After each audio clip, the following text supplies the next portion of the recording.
So, today we're going to dive into a really personal story about how a single powerful connection can literally rewire a person's life. It's a journey through love, loss, and the fascinating psychology of emotional healing.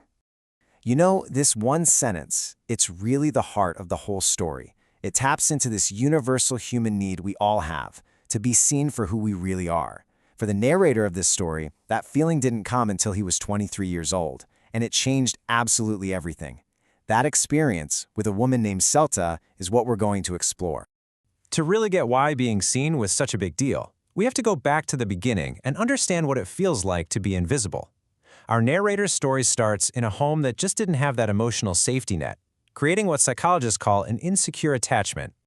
Okay, so let's quickly break down this idea of attachment theory.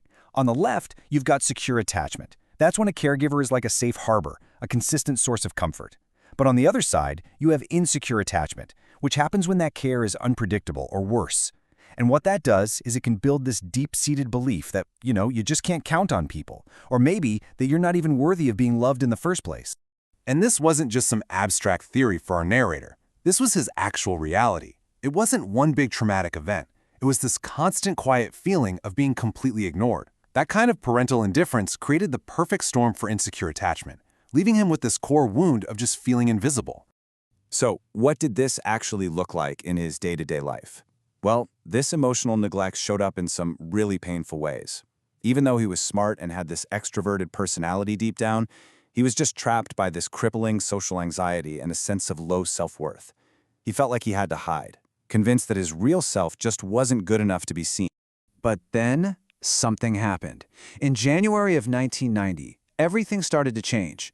While he was volunteering at a psychiatric hospital, he met a patient named Celta, and right away, a connection was formed that would completely upend everything he thought he knew about relationships. And the difference between Celta and his parents?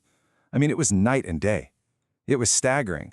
Where his parents were just disinterested, Celta was intensely curious. Where he was invisible at home, she made him feel like the only person in the room.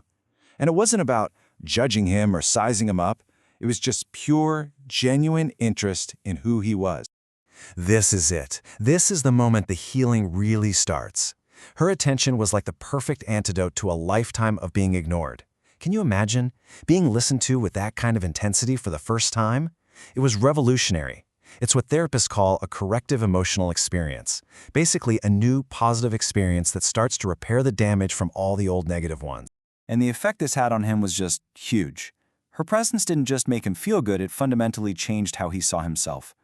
All that anxiety and low self-worth just melted away, replaced by this feeling of confidence, of importance.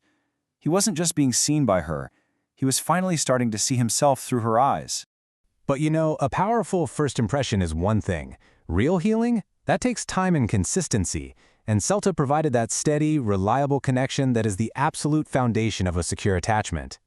And you can see here on this timeline how their bond just grew.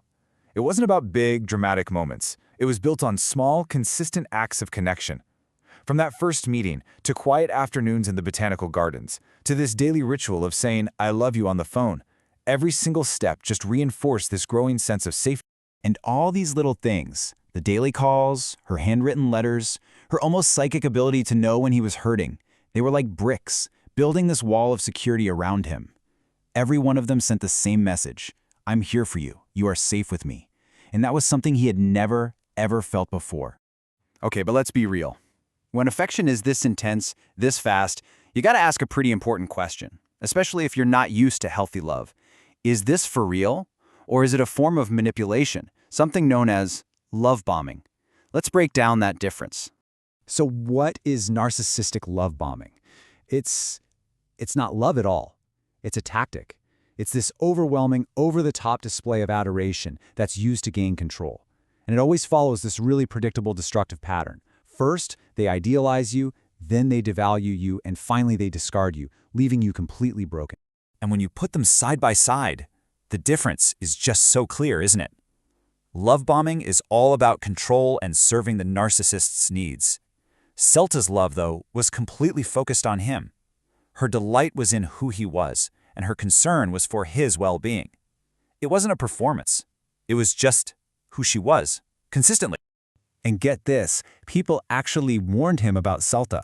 They told him she was a user, a manipulator. But his own direct lived experience with her kept telling him a totally different story. A story of genuine care, not exploitation. And he made the choice to trust what he was actually seeing and feeling.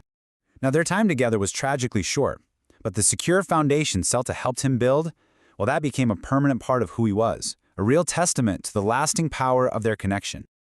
On New Year's Day, 1991, less than a year after they met, he got the phone call. Celta had died in a fire. The shock, the grief, it was just absolute. A devastating end to the most transformative year of his life. But here's the incredible thing. The story doesn't end in tragedy. Because what happened to him is something psychologists have a name for: earned secure attachment. It's this amazing idea that our brains aren't hardwired forever. Through new, positive, and consistent relationships in our adult lives, we can literally rewire those old, insecure patterns. We can learn what it feels like to be secure. I mean, just listen to this. Decades later, the feeling of being loved by Celta is still there, still powerful.